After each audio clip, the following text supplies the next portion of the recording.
Olá! Você já pensou na importância do trabalho do médico veterinário na inspeção de produtos de origem animal? É sobre isso que eu converso hoje com a médica veterinária Carla Barbosa, que atua em consultoria e responsabilidade técnica nessa área e também no Serviço de Inspeção Municipal de Vila Velha, no Espírito Santo. Você não pode perder!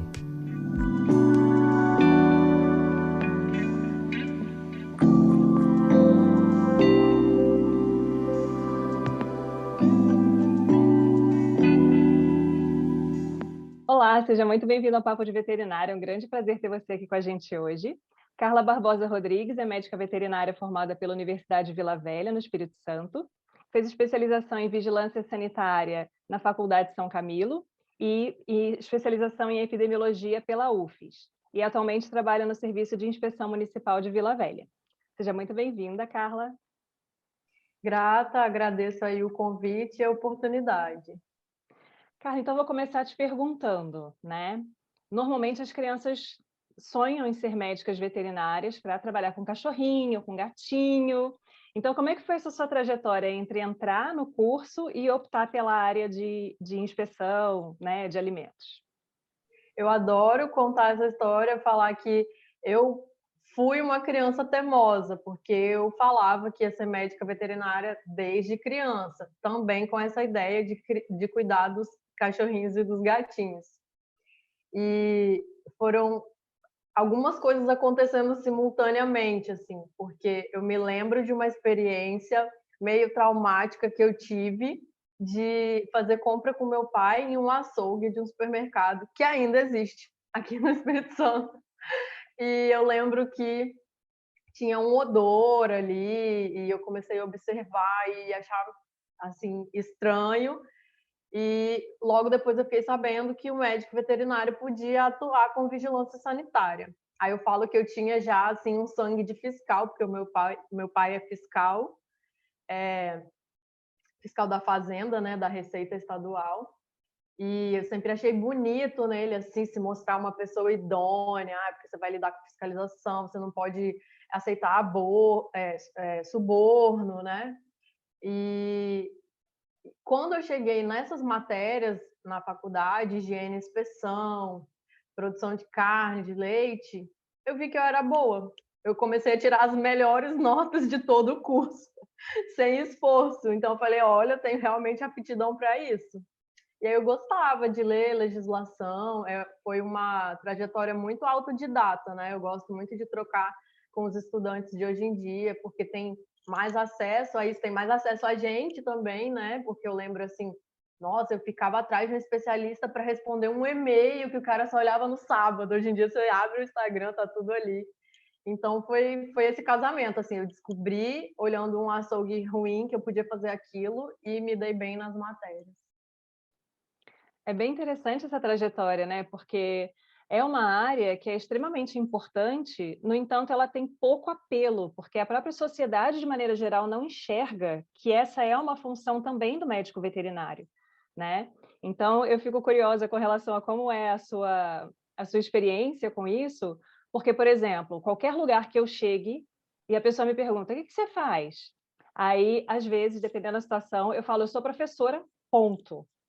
Eu não desenvolvo mais, porque se eu falar, eu sou médica veterinária, já vem, ai, porque o meu cachorro, ele tá com uma coceira, né? Sempre tem a história de algum bicho pequeno, né? De pequeno porte, normalmente. E eu, por exemplo, trabalho com grandes, né? Você trabalha com alimentos. E aí eu estava pensando sobre o que eu ia perguntar para você, né? O que a gente poderia abordar que fosse interessante. E eu falei, poxa, é uma área que é do interesse comum, né? Todo mundo precisa de um alimento inspecionado, de um estabelecimento que tenha uma fiscalização para que as coisas, né, sejam bem feitas e que as pessoas mantenham a sua saúde, né? No entanto, eu fiquei assim, cogitando, né, imaginando, se as pessoas te perguntam isso, sabendo a área que você trabalha, né, se já é um pouco mais natural para elas falar, ah, então tá, não vou perguntar do cachorro não, mas escuta, outro dia eu fui comprar uma salsicha, né, outro dia eu abri um ovo e estava assim, estava assado, ou se ainda tem um pouco daquela frustração, assim, que eu sinto comigo, assim, não, eu não trabalho nessa área, a pessoa já murcha, né? Ah, Uhum. então tá, mas você não sabe pelo menos me dizer, assim, um remédio que eu posso usar, né? Sim. Então, como é que é isso para você? Eu tenho até um vídeo gravado lá no Instagram que eu conto que por muito tempo eu quis esconder que eu sou médica veterinária. E eu pensava que era uma coisa exclusiva da medicina veterinária, isso de você falar e a pessoa automaticamente tem uma olhadinha para pedir para você. E eu lembro uma vez que eu estava numa boate com a minha tia, que é dentista, e eu vi o cara arreganhar a boca lá para ela olhar. Na boate. Super sexy, né? Então, eu brinco que quando eu estava conhecendo uma família, alguma coisa assim, não queria virar o centro das atenções, todo mundo perguntar, eu falo que eu sou proctologista. Ninguém pergunta nada, é incrível. Aí eu contei isso, foi um maior sucesso. Sim, também passo por isso e ainda tenho um adendo, né? Porque eu trabalhei em redes de supermercado, minha maior experiência. Então, trabalhei para o Extra Bom aqui no estado, já trabalhei para o Carrefour, já trabalhei para o Macro. E como responsável técnica de controle de pragas, eu também vivia no Carone, no EPA. Então, quando eu respondi assim, eu trabalho no Carrefour atualmente, aí a pessoa faz uma carinha assim, oh, tadinha, não conseguiu nada na sua área. E aí eu já tenho todo aquele, né, para poder explicar, todo o gancho para poder vender o meu peixe, assim, falar, não, tem médico veterinário no seu café da manhã, no seu queijinho, na sua manteiga, tem uma rede cuidando de alimentos. Porque se você responde de cara assim, eu trabalho com alimentos de origem animal, eles pensam que é ração, né? Alguma coisa assim, alimento pro animal. Então, às vezes, eu respondo já completão, assim, trabalho com higiene e inspeção de produtos de origem animal, que é cuidar da sua saúde através da carne, do leite, dos ovos e do mel. Já aproveito para vender meu peixe. Mas eu não escapo também não, igual você falou assim, mas só um remedinho. Eu falo, gente, eu tenho 13 anos de formado. Se eu lembrasse, eu estaria desatualizada, né? Eu não lembro, e se eu lembrasse, ia dar ruim do mesmo jeito. Eu levo meus animais para as minhas amigas para consultar, né? Eu também respondo muito essa pergunta. E sendo professora, então, né? Aí as pessoas acham mais ainda que você tem que saber tudo. Tudo. Professora, mas outro dia o aluno perguntou, professora, e se o seu cachorro ficar doente? Falei, isso não vai acontecer porque eu não tenho cachorro, mas eu tenho gato e levo no veterinário, levo na clínica. Falou, não sei, chegou lá também, chorando, desesperada, zero profissionalismo, porque a vida é assim, né? A gente tem a área que a gente atua e as áreas, né, que a gente não domina e tem que ter também essa humildade de dizer, não vou meter o bedelho onde eu não tenho, né, conhecimento para isso. É isso. E E sobre a pergunta, né? Se fosse as pessoas perguntam, vi uma salsicha. Eu acho que isso está começando a acontecer mais agora, de 2020 para cá, que eu resolvi falar muito sobre isso no Instagram, né? Sempre mostrar mais o máximo possível da rotina, dos bastidores, porque antes eu acabava mostrando assim, por um medo, eu ficava muito em papel. Estou prestando consultoria, postava foto lá do documento. E eu falei, não, peraí, tem jeito de fazer isso aqui de forma mais inteligente. Até mesmo para vender o serviço de consultoria, assessoria, eu pensei, gente, mas no Instagram, as grandes marcas, esses supermercados, por exemplo, eles não estão lá, eles já contratam a agência de marketing. E se eu criar no consumidor essa demanda, ele começar a se atentar para isso e perceber se as marcas que ele consome têm essa preocupação. Então, eu resolvi tentar simplificar um pouco a linguagem, tentar trazer mais para o dia a dia do consumidor. Aí, agora, lembram de mim nessas coisas. Recebo direto no WhatsApp foto de macarrão com caruncho, gente que viu barata, tudo me mandam. Eu fico super feliz. Mas é muito bom, né? Eu acho que também é nosso papel, embora às vezes seja um pouco chato, às vezes a gente perde um pouco a paciência de ficar informando que o curso é muito mais do que a clínica de pets, né? A gente tem muitas outras áreas importantes aí e que as pessoas não conhecem. E por não conhecer, muitas vezes elas também não reconhecem, né, a sua importância, a sua função, e você, enquanto médica veterinária, você já passou por alguma situação da pessoa te olhar como quem diz assim, como se falou, né? Coitada, não conseguiu nada na sua área, da pessoa te achar, te julgar menos médica veterinária por trabalhar com alimentos e não com, né, animais vivos? Sim, geralmente as pessoas perguntam por que você não abre uma clínica? Aí eu gosto de fazer uma mímica assim, olhando dentro do bolso, tipo, esse dinheiro todo que eu tenho para investir, né? E depois explicar para a pessoa que eu não quero essa área, né? Eu acho bem legal quando os profissionais falam sobre a importância dos estágios, né? De você fazer estágios nas áreas que você acha que quer, mas também naquelas que você acha que não quer. Então, meu primeiro estágio, no terceiro período, foi no laboratório de microbiologia.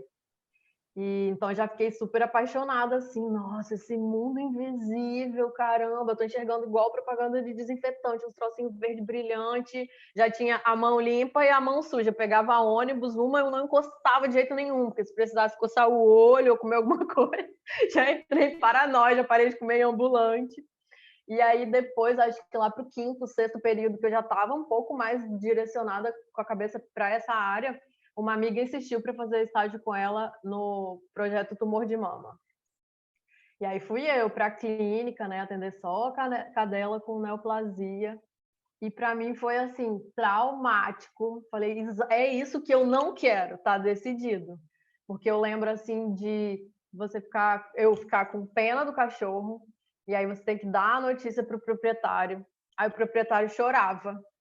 Aí ficava ali, tipo, ai meu Deus, não tem psicologia no curso para me ajudar a lidar com isso. E aí depois que ele se recompunha ali, enxugava as lágrimas, aí eu falava, olha, o tratamento vai ficar apenas R$ 2.000, e ele chorava de novo. Eu falei, eu não quero isso. E lembrar também de, às vezes, já recém-formada, estar em barzinho, tipo, sexta-noite, e eu tô tudo bem, tipo, sair do trabalho, e o telefone da amiga toca, tipo, cadê ela vai parir, ou acontecer emergência, aí tem que sair correndo.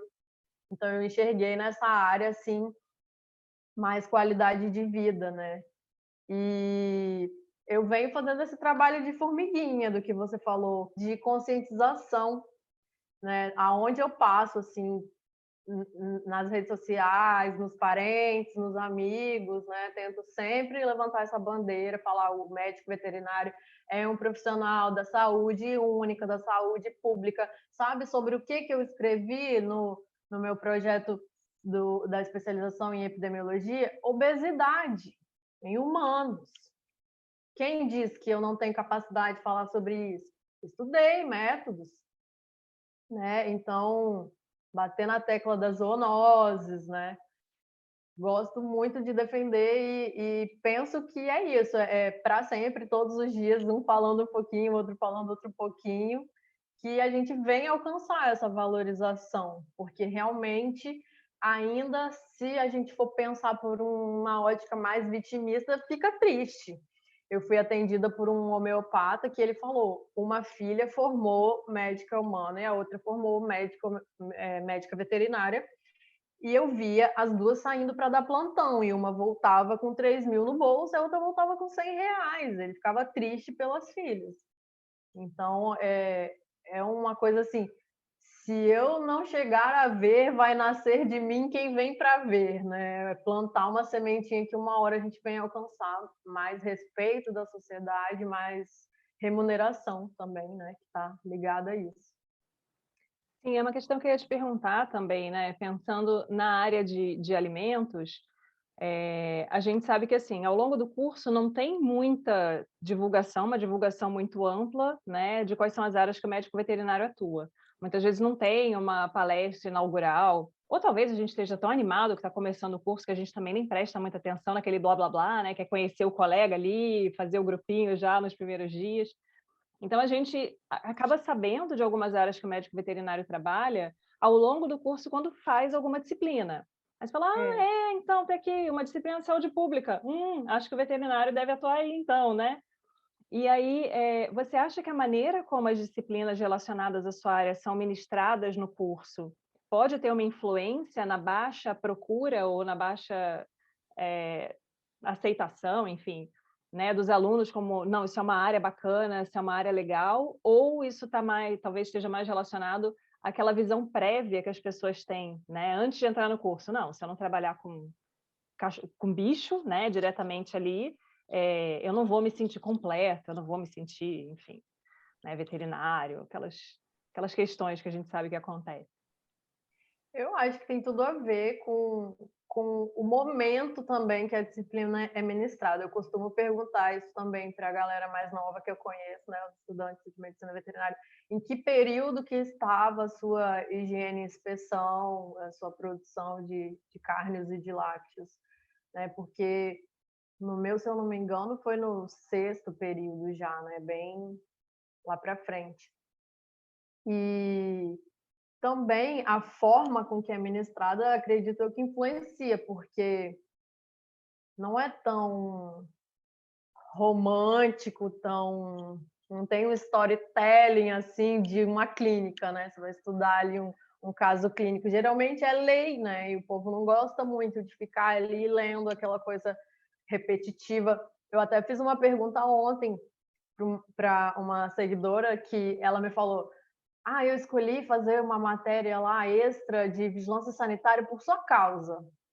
E aí eu lembrei disso, assim, num bom dia que ela me deu. Eu falei, e aí, como é que foi aquela matéria? Já terminou? Você gostou? Você não gostou? Pensando uma coisa, ela me respondeu exatamente aquilo. Ela falou, ai, Carla, achei tão chato. Eu falei, eu sei, porque quando eu fiz a minha especialização em vigilância sanitária, eu imaginava que eu ia estudar vários casos clínicos, vários casos na prática, tipo, ver assim, tal estabelecimento foi interditado porque tinha pragas. Vamos ver aqui umas fotos do local, em qual artigo ele se enquadra. E não, é primeiro você montar toda a base teórica ali, né? Estudar 6437, né, de infrações, uma coisa assim bem chata mesmo nesse começo, né? Hoje eu dou importância, que era o início da trajetória. Mas acredito eu também que se as aulas tivessem essa pegada mais prática, mais lúdica, talvez, conquistasse mais, né? E como você falou, né? Pode ter um ponto ali no começo do curso que pode mostrar isso, né, de uma forma melhor. Sim, eu acredito que a maneira como as disciplinas são ensinadas, primeiro que existe uma segmentação, né, no currículo da maioria dos cursos de medicina veterinária que não existe na vida real, né? Você aprende anatomia numa caixinha, aí você aprende histologia, e aí você vai juntar isso num bicho, né? Ou, enfim, numa carne, né? Numa peça de carne, num boi inteiro para saber quem é a picanha, enfim. Lá na frente. Quando chegar lá na frente, o aluno já não lembra mais daquela base. E aí eu dou aula de clínica, por exemplo. Então, vamos lá, gente, aqui o olécrano. Onde é o olécrano? Cri, cri. O que é isso aí? Eu lembro, em algum osso lá na bancada tinha um negócio que devia ter um nome parecido Que com esse. chamava isso. Então, assim, falta muito essa ligação e falta muito realmente essa pegada, né, do sistema de ensino-aprendizagem, tornando tudo muito mais prático, né? Eu acho que a partir do momento que você enxerga aquilo sendo aplicado, fica mais fácil compreender por que aquela bagagem chata, entre aspas, né? Porque aquele monte de lei, aquele monte de número, né? Que você tem que decorar o número da lei, o ano que foi publicado, né? Por que aquilo tudo é importante, né? Então, é uma abordagem que eu acho que precisava ser feita, assim. Existem vários fatores, né, relacionados. Às vezes, a carga horária da disciplina é pequena também, né? Você tem que socar muito conteúdo em pouco tempo, tem que falar daquilo que vai cair num concurso, né? Que aí, se o aluno quiser fazer o concurso, aí que ele vai ver o que é a vivência, o que é a realidade. Mas, de qualquer forma, eu acho que a maneira como é ensinado também tem bastante influência nisso, né? Eu, quando entrei Sim. no curso, não tinha muita ideia dessas áreas, não tinha mesmo. Tipo, nunca tinha parado para pensar nisso. E o que você falou, né, da carga horária também super influencia. Mas eu tenho ficado mais animada. Assim, eu tô achando mais barato essa fase, né, de me expor ali no Instagram, porque veio muito estudante, então eu tô me rejuvenescendo através deles, né, ter essa troca, assim. E aí eu pergunto sempre essas coisas, qual é o período, o que que você achou, como que foi.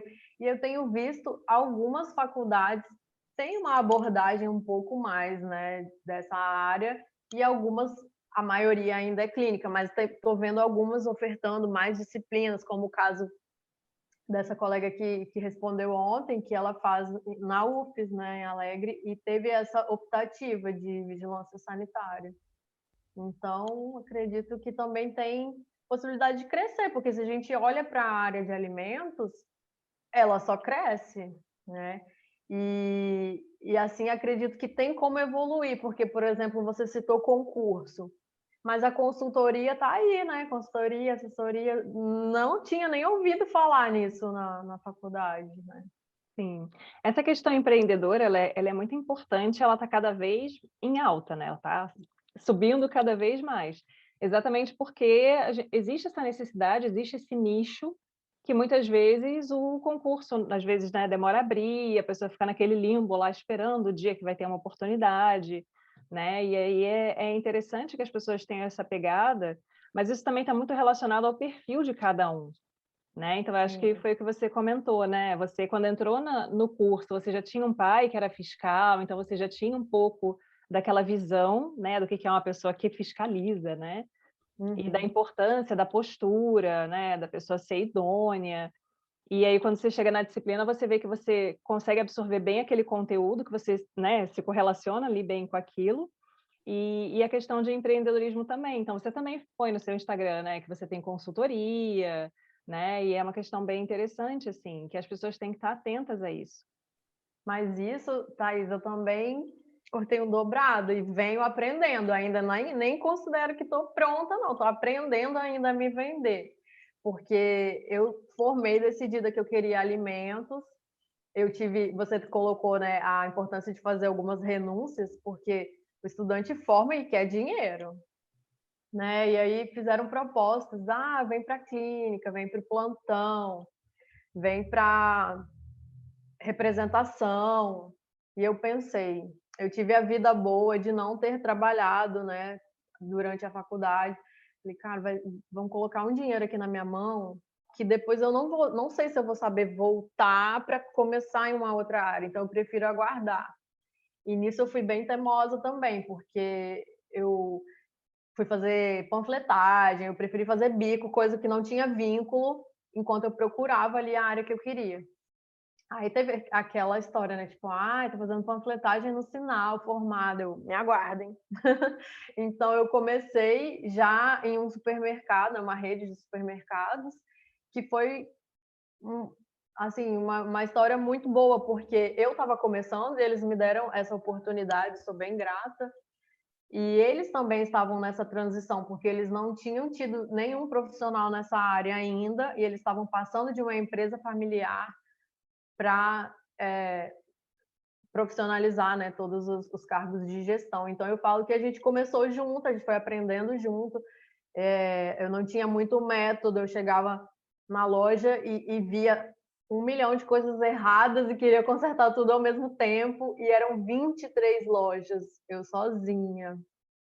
Então era um verdadeiro apagar-fogo, né? Mas assim, eu gosto de olhar para essa história como uma escadinha, né? Que cada problema que a gente passa prepara a gente para a próxima etapa.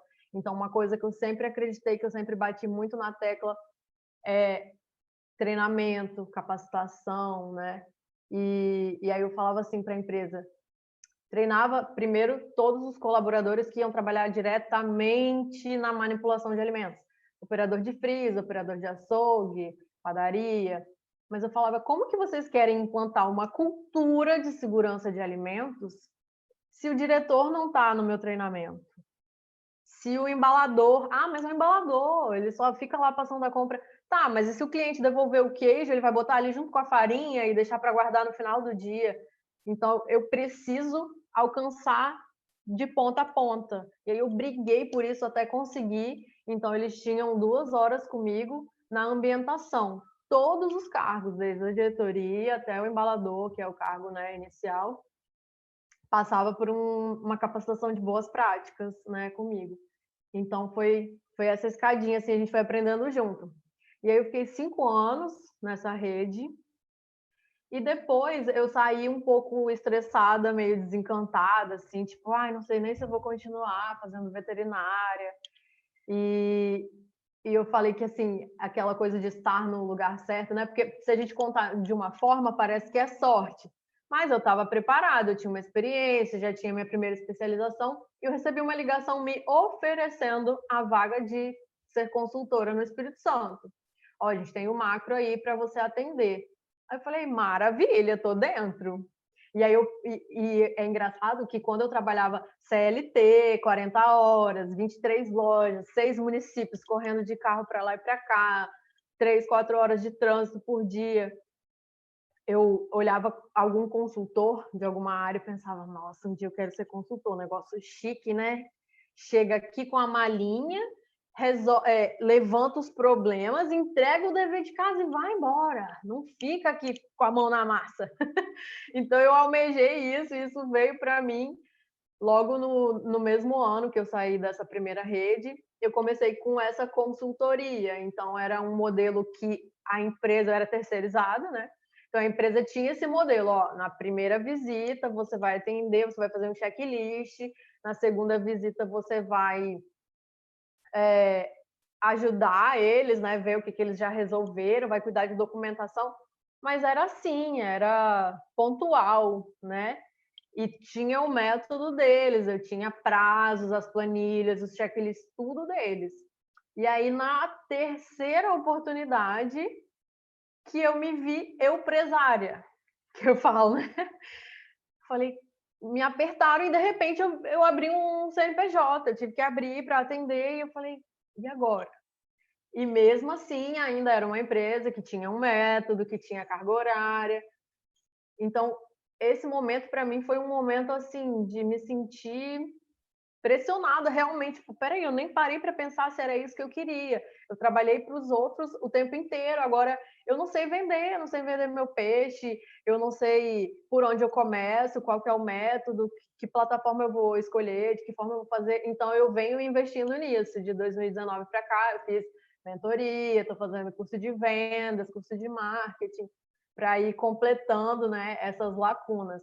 Então, sempre que a gente puder também antecipar isso para o estudante, né? Falar de empreendedorismo já é bastante, porque até o clínico hoje em dia é autônomo, né? Exatamente. Não, e assim, na sua fala já tem vários ganchos que a gente pode pegar, né? Eu acho que uma questão importante que você começou falando, o estudante ele quer se formar e quer já começar a ganhar dinheiro, né? E aí eu estava fazendo uma reflexão esses dias sobre isso, e na realidade, assim, esse padrão, né, esse parâmetro, ele vai ser muito individual, né? Porque o quanto você acha que você deveria ganhar executando lá o seu trabalho vai depender de que ponto você está saindo, né? Se você é uma pessoa que veio de uma vida mais difícil, né, que trabalhou enquanto fez o seu curso, você talvez tenha muito mais noção de que você vai começar provavelmente abaixo de onde você estava, para ir galgando Uhum. uma crescente, né? Até chegar a uma remuneração que você acredite ser justa, mas a gente, em geral, no começo aceita menos do que a gente acha que merece, ou menos do que a gente acha que investiu de tempo, de recurso, né? Até de emocional ali para se qualificar, né? E é uma questão que me preocupa muito nos estudantes, porque eu já tive alunos falando assim, não, eu quero me formar, eu quero, no mínimo, ter o mesmo padrão de vida que meus pais me oferecem. Eu quase me mijei de rir olhando aquilo. Eu falei, meu filho, Quem conta, né? Eu conto, calma você aí, que você conta. está um pouco, né? Tá um pouco fora. Enfim. Mas não vamos desanimar a pessoa, né? Assim, cada um tem a sua realidade. Mas eu acho que existe uma expectativa irreal do que é um começo de carreira, né? Porque as pessoas às vezes focam muito na remuneração. É lógico que é importante. É lógico que para algumas pessoas, né, vai ser muito mais primordial ganhar bem. Às vezes a pessoa já começa, né, já se forma com família, com filho, às vezes tem que sustentar, né, ou ajudar pai e mãe. Então tem muitas situações diferentes, né, que a gente tem que considerar. E outra questão que você comentou também, que eu achei bem bacana, é essa questão de, eu fiz panfletagem e tal, preferi trabalhar numa área que não era diretamente relacionada à veterinária, exatamente para não desviar dentro da veterinária para uma coisa que não era o que você queria. E a gente percebe que existe muito preconceito, as pessoas têm muito preconceito com esse perfil que é já um perfil de empreendedor. Que Né? importa se você está vendendo brigadeiro, né? Se você está fazendo sanduíche natural, se você está panfletando, que isso importa? Você está procurando um meio, né, de monetizar ali o seu tempo para correr atrás daquilo que realmente é o seu objetivo lá na frente. Então, é uma barreira psicológica que você acaba tendo que enfrentar também. Porque se você não está muito convicta do que você quer, né? Se você não traçou muito bem a sua estratégia, e não liga um pouco aquele botãozinho do F, né? Aquele foda-se assim, para quem está julgando e não tem nada a ver com a sua vida, às vezes você deixa de, né, ganhar dinheiro, porque as pessoas estão Sim. te julgando, estão te considerando menos. Nossa, fiz 5 anos de faculdade para isso, gente. Olha só. E na minha turma, no quinto ano, no final do quarto, quinto ano, teve uma depressão coletiva quando a gente começou a ter ideia do mercado de trabalho. Porque é uma faculdade cara, né, gente? Eu que fiz particular. Então a gente imaginava que ia ganhar pelo menos mais do que a mensalidade. Eu estou investindo aqui R$ 2.000, que é mais ou menos por aí, né, hoje em dia. E eu não vou ganhar nem isso? Como assim? Não, então é melhor ficar estudando aqui o resto da vida, deixar meu pai me dando esse dinheiro, alguma coisa desse tipo. Então, houve uma depressão coletiva, assim, nossa, a gente é muito mal remunerado, não era isso que eu esperava. E aí eu lembro de um professor muito querido, Gilberto, que até deu essa higiene e inspeção, né? Falando que o retorno do investimento das mensalidades, né, do investido durante a faculdade, sem contar material, enfim, gasolina e tudo, ele ia começar com 5 anos, 5 a 10 anos. Aí o pessoal, que isso, cara, por que eu não peguei esse dinheiro e abri um negócio? O que eu estou fazendo aqui? Foi meio assim, tipo, vamos mudar, vamos mudar aqui para outra. Não, calma, a gente está acabando, vamos formar, galera, força. E também dessa questão do preconceito, depois desse quinto ano, que eu saí assim, com problemas psicológicos mesmo, assim, de sobrecarga de trabalho, e eu fiquei um tempo assim, não, eu acho que eu não vou trabalhar com isso mais, eu não sei se eu sei administrar esse volume de trabalho, tô cansada e tudo. E aí eu fui trabalhar com vendas, e eu que repetia que não sabia vender, fui vender biojoias, que é um artesanato mais sofisticado, né? Era uma coisa ali de madeira, mas tinha uma coisa ali de prata. E aí, quando eu vi, eu era excelente vendedora. Por quê? Porque eu amava o que eu vendia, então eu nada mais fazia do que contar e falar bem daquilo e vendia. E aí, nesse momento, foi uma grande virada de chave para mim, porque eu comecei a repetir para as pessoas: não deixe a sua profissão te afundar. Ser veterinária é uma das coisas que a Carla sabe fazer. Quando eu precisei recomeçar, eu voltei a fazer plantão, de repente eu vi ali que tinha uma empresa que trabalhava com distribuição de feira orgânica, que me pagava mais do que o meu plantão, que eu ficava 12 horas na clínica sem atender nada. Peraí, eu vou para feira, vou fazer feira. Não deixa a sua profissão te afundar, não. A Carla sabe ser cantora, a Carla gosta de vender, a Carla é veterinária. Não, a gente não é uma coisa só, a gente é, né, essa pluralidade toda. Exatamente, mas eu acho que a gente deposita tanta expectativa em cima desse diploma, né? Como se fosse isso que fosse definir o que você é, né? Porque está muito relacionado também ao que isso representa para as pessoas que estão te vendo, né? E aí muitas vezes a gente se coloca, né, debaixo dessa cobertinha e fica nessa pressão de ter que também atender as expectativas de outras pessoas, e aí você acaba se perdendo no seu caminho, né? E aí você percebe que, poxa, você tem uma veia ali empreendedora, você consegue vender, se você consegue vender uma biojoia, por que não vender a sua consultoria? Né? No que difere essa habilidade de um mercado para o outro? Tem várias habilidades que você percebeu que tinha e que você desenvolveu, né, numa área não correlata, né, à sua profissão, que vão ser perfeitamente aplicáveis na medicina veterinária, na área que você atua, né? Então, eu acho que existe essa necessidade também de abrir um pouco a mente, né, para perceber que nós somos extremamente plurais, né? Eu acho que essa E sua também fala... falo, Ah, também falo muito hoje sobre isso, que não é tipo resolver seus problemas, formou veterinária e pronto. Não, tá aí, tá a necessidade de estudar marketing digital, que só cresce, estudar vendas, estudar oratória, estudar imagem. Eu comecei a perceber assim, não, peraí, eu fiz uma base técnica legal, Eu conheço aqui as principais legislações, eu tenho um certo raciocínio sanitário, eu tenho experiência. O que está faltando? O que eu posso preencher aqui para melhorar de uma forma geral, né? E a gente vai acoplando, assim, que tudo vai melhorando junto, né? Então, eu dou sempre esse conselho também. Não fica pensando que formou veterinária, não tem que estudar nada mais. Não, muito pelo contrário, né? A faculdade é aquela amostra grátis que a gente tem, né, do que vai ser o resto da vida. E eu brinco com os alunos, assim, eu dou aula para alunos de 6º período, que eu dou aula de semiologia, e dou aula para alunos de 9º. O pessoal do 9º já está, assim, naquele desespero, né? Quer formar, mas não quer, o curso está acabando, e agora o que eu vou fazer? O que eu vou fazer? E aí eu brinco com eles, eu falo, gente, calma, vocês estão na melhor fase da vida de vocês, só vai piorar daqui para frente. Mas, ai, professora, pelo amor de Deus, você quer acabar com a gente? Eu falei, gente, mas aí eu fico brincando, eu falei, gente, a vida adulta é muito difícil, né? Você tem que decidir todo dia o que você vai fazer de comida para você comer, porque não tem a sua mãe lá fazendo, aí quando ela faz você reclama, acha ruim, mas quando você tem que pensar no que você vai cozinhar para almoçar, para jantar, né? Então, assim, esse amadurecimento, né, ele vem na forma de tapa na cara mesmo, balde de água fria, frustração, né? E eu acho que é muito natural esse caminho que você relatou também, de chegar em alguns momentos e falar, gente, será que é isso? Né? Será que eu realmente quero isso? Né? E aí você fica naquele conflito, poxa, eu me dediquei tanto, né? Eu me empenhei tanto para chegar até aqui, mas eu acho que assim, não existe nada que te impeça, né, de um determinado momento olhar e falar, cara, não é isso. Não é isso, é outra coisa que eu quero, e vai, né? A pessoa tem que estar E disposta a correr isso atrás. me fez ficar mais apaixonada pela medicina veterinária, porque eu vi que eu posso mudar radicalmente dentro da minha formação. Eu quero ser RT de um biotério agora. Posso.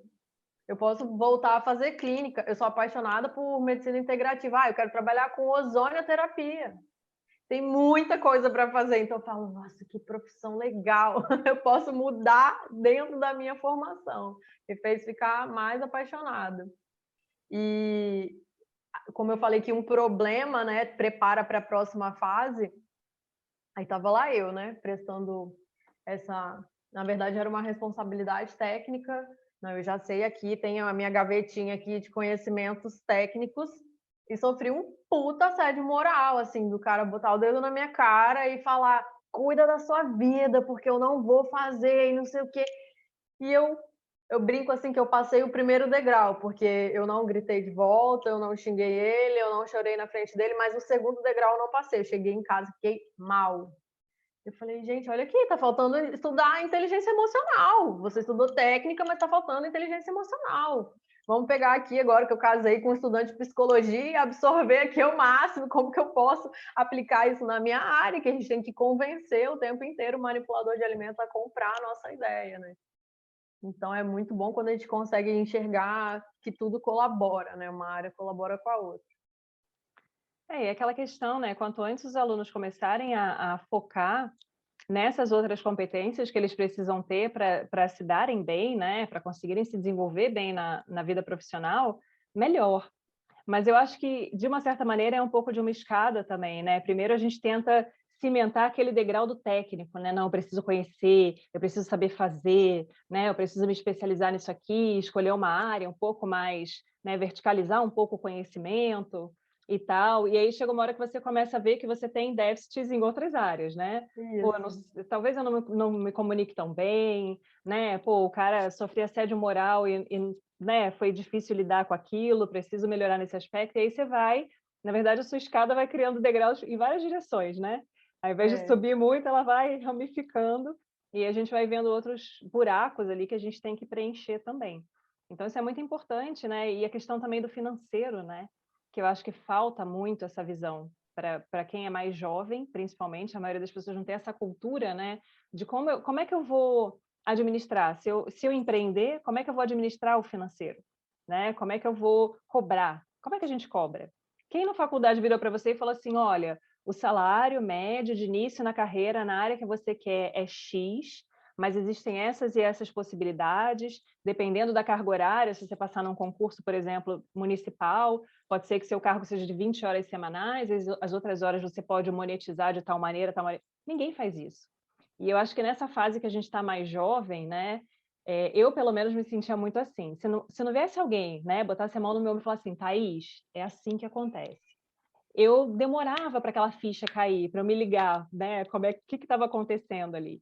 Então, eu acho que é bem importante esse alerta também, né? E é uma curiosidade, né? Toda vez que tem perguntas também, assim, perguntam quanto você ganha mais ou menos? Será que você pode falar? Um desespero, assim, tipo, ai, será que eu vou gostar dessa resposta?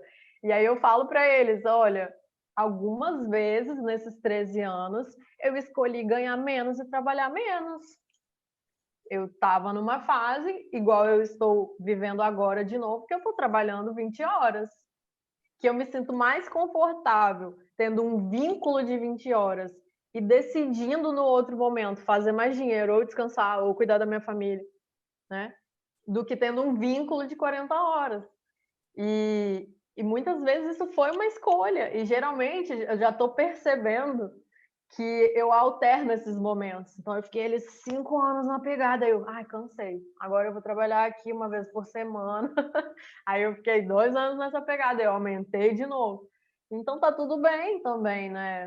Eu acho que natural, né, da expectativa ali do estudante, mas quando a gente eu vejo assim uma galera interessada e curiosa com isso, eu acho bom, porque já começa a se preparar, a se instalar mais na realidade, né? Sim, exatamente. Não, e é maravilhoso, né? Maravilhoso você chegar no momento da sua vida que você realmente tem a possibilidade de priorizar a sua saúde mental, seu tempo de qualidade, né? Porque eu acho que a gente também fica muito nessa neura, né? Daquele modelo, que eu não sei de onde Só o saiu sucesso essa é o dinheiro. porcaria, né? Se eu não tiver o carrão do ano, né? Chegar o boleto eu tô pagando, né? Mas aí não tem tempo de qualidade, né? Dorme tarde, acorda cedo, né? Aquela olheira que bate aqui assim, a pessoa tem sono de péssima qualidade, não tem tempo com a família, não tem tempo para nada. Ah, nossa, mas tá nadando no dinheiro. Aí você olha assim, grande merda, né? Então, E assim, você sabe também. que esse é o apelo de venda da minha área, né? A consultoria, porque você vai ter liberdade de horário, Uhum. antes até do apelo financeiro. Eu acho que existe essa questão do perfil, né? O que é que encaixa?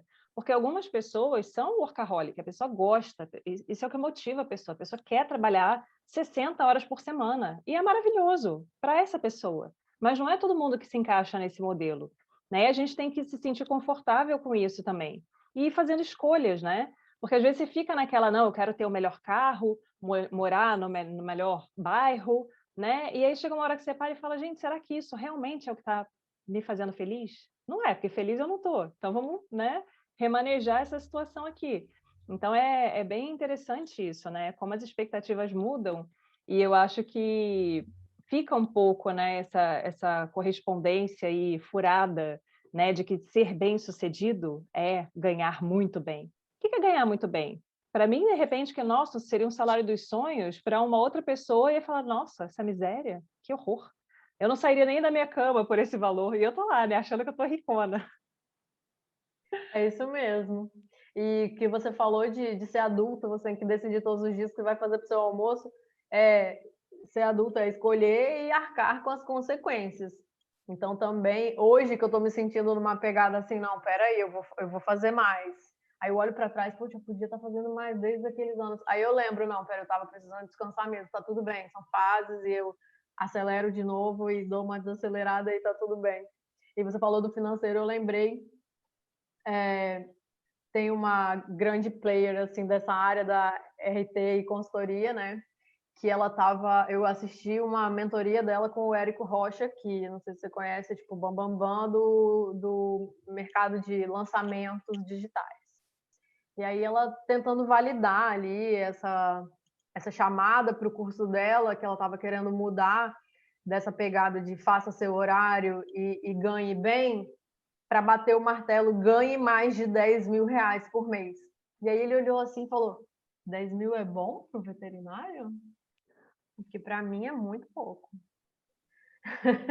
Então é realmente o que você falou, é muito variável essa percepção de muito, de pouco, né? E aí, Carla, você comentou a questão do assédio moral, né? É, tem outras situações assim que são difíceis de lidar na sua área, que são relativamente comuns? Porque assim, cada área tem um pouco de um estigma, né? Então, por Sim. exemplo, para mulheres, principalmente, que querem trabalhar em determinadas áreas, a gente sabe que o machismo é uma questão muito importante, né? Na sua área isso acontece também, além da questão moral, ter a questão do machismo? Também. Esse assédio que eu relatei mesmo, eu duvido um pouco que ele teria feito isso de gritar e colocar dedo na cara se fosse um homem, pelo menos do tamanho dele. Eu duvido um pouco, assim.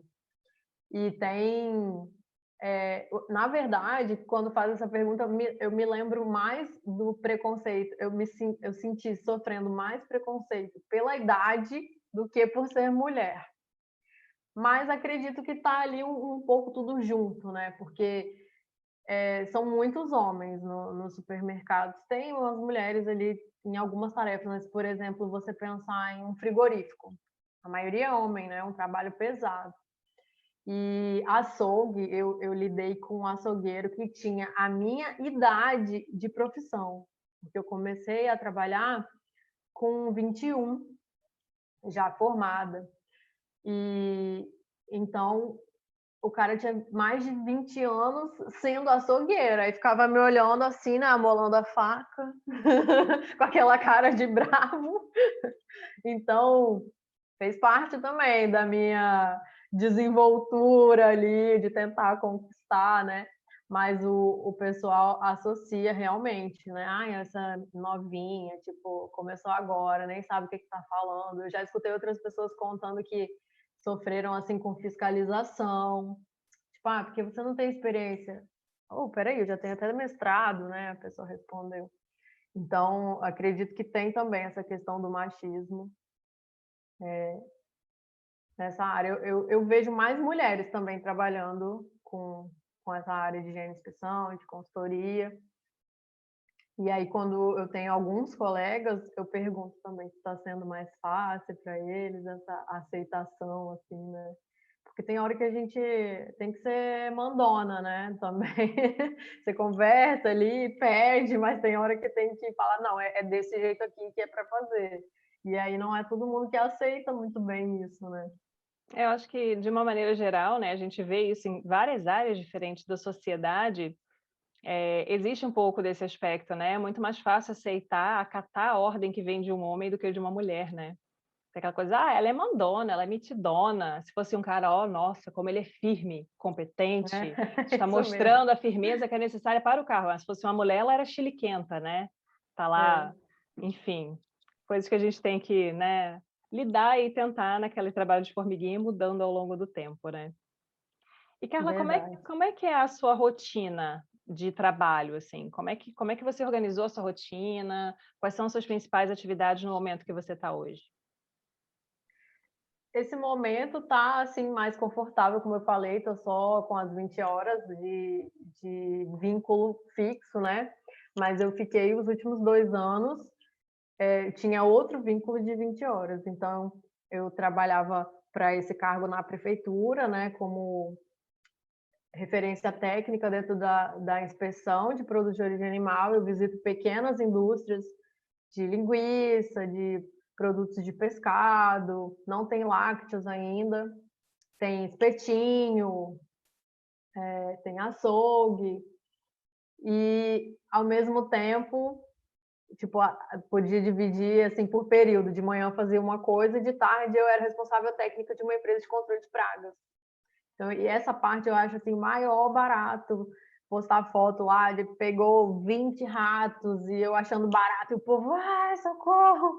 Eu falo, tá vendo? Onde uns choram, outros vendem lenço. Tá vendo como eu mereço ser bem remunerada? Eu tava vendo isso aqui, ó, a tarde inteira. Então, eu fazia inspeção ali dos clientes, né? Auxiliava os clientes, fazia auditoria, fazia inspeção para eles.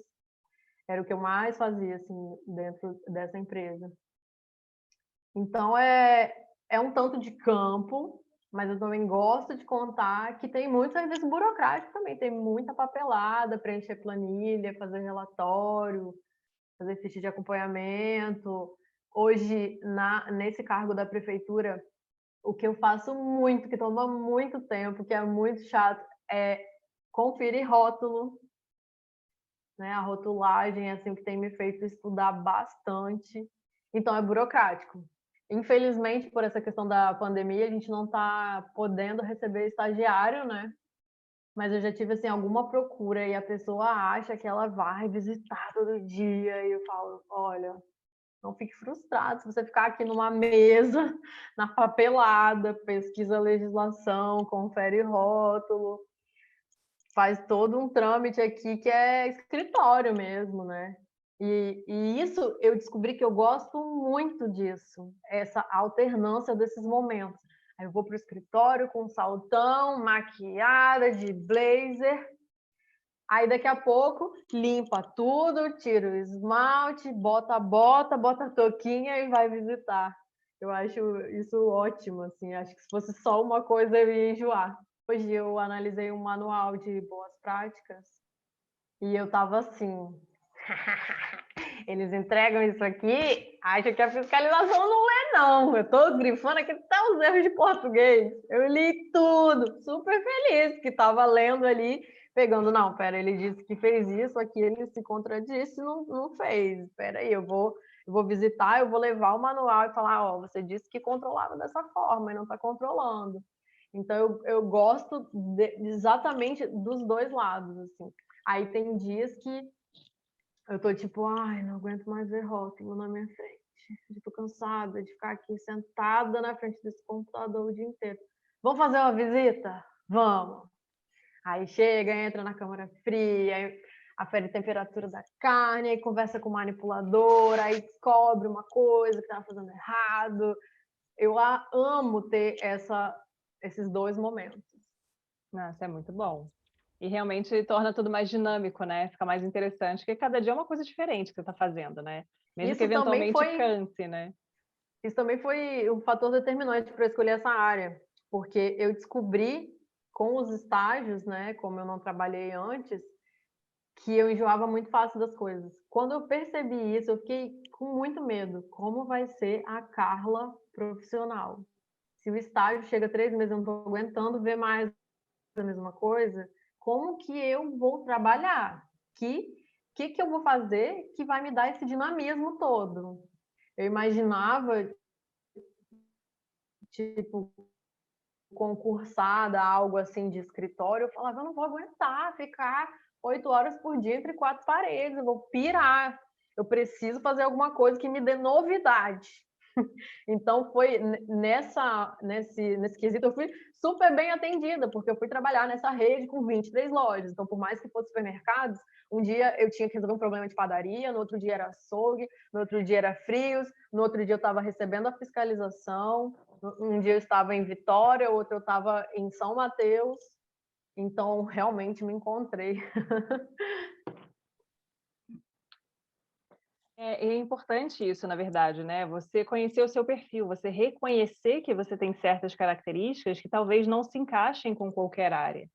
Então, esse autoconhecimento também é essencial, né? Porque eu acho que, às vezes, o que acontece muito quando a gente é mais novo é exatamente o contrário. Você acha que existe um modelo e que você precisa se adequar para encaixar naquilo, e não o contrário. Você encontrar um modelo que está de acordo com aquilo que você é, né? Então, tem que, né, se conhecer um pouquinho aí. Eu tenho gostado de envelhecer.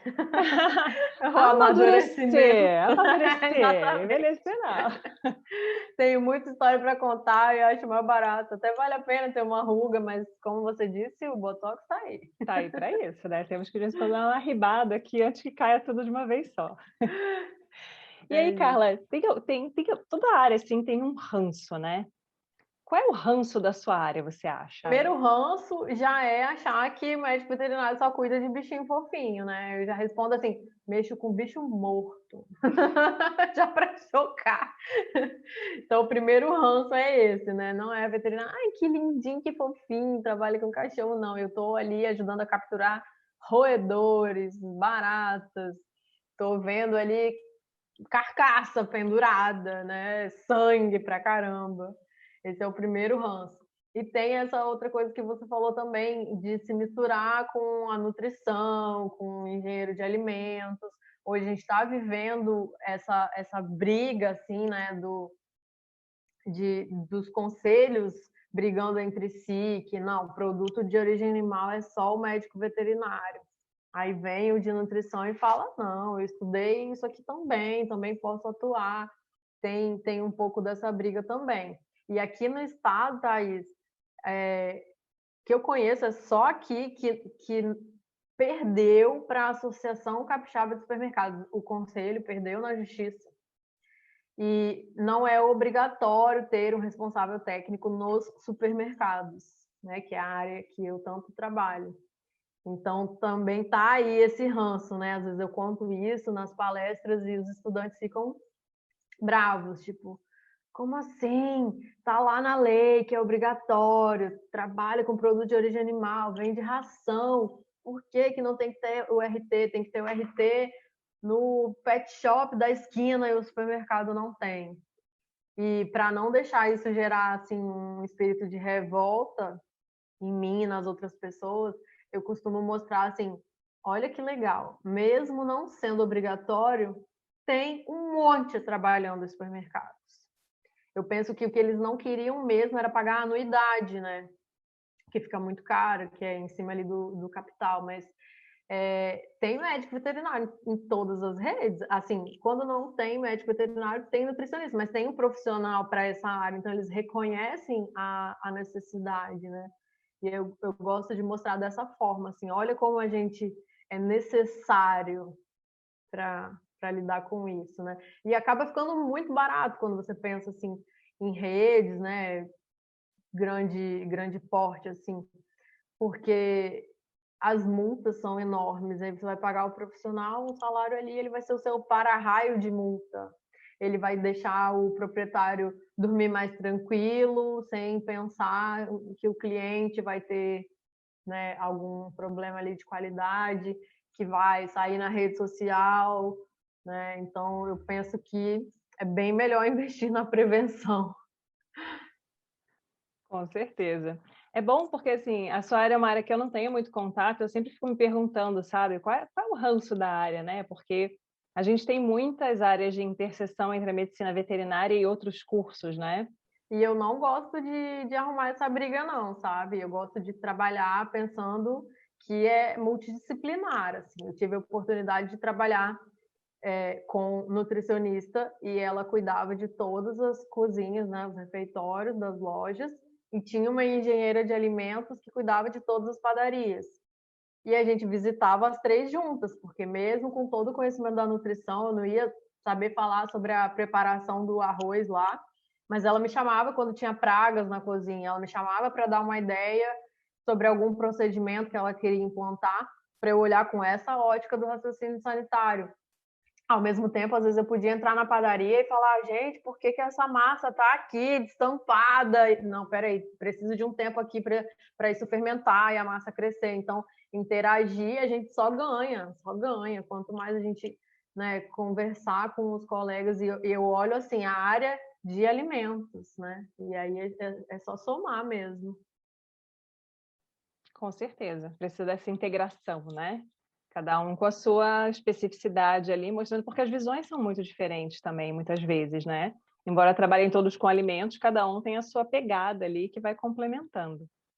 E na responsabilidade técnica de controle de pragas, que pode ser o médico veterinário, pode ser o químico, pode ser o farmacêutico, pode ser o biólogo, pode ser o engenheiro agrônomo. Então, Realmente é um leque aí, né, de pegadas, de visões diferentes, né? se for brigar, é horrível. Eu já tenho um grupo de responsável técnico dessa área no WhatsApp, e a melhor coisa, a gente tem uma dúvida, joga lá, cada um coloca a sua visão, um som, eu estudei isso, eu trabalhei com isso, e assim a gente cresce. Com certeza. E aí, Carla, para a gente encerrar, o que você sugeriria, então, para os estudantes que têm interesse nessa área, né? O que você acha que é importante em termos de formação? Se é necessário realmente uma complementação depois que você finaliza a graduação para poder ter uma atuação ali mais plena, né? Para ter realmente uma base melhor. O que você sugeriria aí para o pessoal? Sempre falo para investir nos estágios, né, que me auxiliaram bastante, porque foi um caminho muito autodidata, né? se a faculdade em si, né, no geral, para todas as áreas, é uma pincelada, como você falou, uma amostra grátis ali do conteúdo, nessa área, como a gente conversou, que tem matérias com a carga horária menor, né, é mais deficiente. Então, os estágios me auxiliaram bastante. E também a questão de gostar de ler, pensar na comunicação, né, porque foi assim esse desafio de ter que falar com uma linguagem que eu conseguisse sensibilizar o diretor da empresa e ter que falar para o embalador, que às vezes não tinha nem o ensino médio, né, só o ensino fundamental, ter que falar ali também numa linguagem que chegasse, atendesse ali aquele nível de compreensão. Então é uma área que eu falo muito para as pessoas se dedicarem, né, estudar essa comunicação. E hoje em dia tem muito mais oportunidade de cursos complementares, né? Você pode fazer um curso de responsabilidade técnica, de consultoria, interagir com os profissionais, né, da área, até através das redes sociais, pode acompanhar a rotina de muita gente. E essas soft skills que a gente falou todas aí, né? Investir na inteligência emocional, gestão, né? Gestão de risco, gestão de pessoas. Acho que é por aí. Muitíssimo obrigada, Carla. Adorei conversar com você, conhecer mais sobre a sua área de atuação. A gente vai deixar disponível o seu Instagram para o pessoal, né, seguir, acompanhar, trocar uma ideia com você também. E aí a gente volta na próxima semana com outro médico veterinário falando sobre a sua área de atuação. Obrigada. Grata pelo convite, espero ter atendido aí a expectativa. Um abraço, também adorei.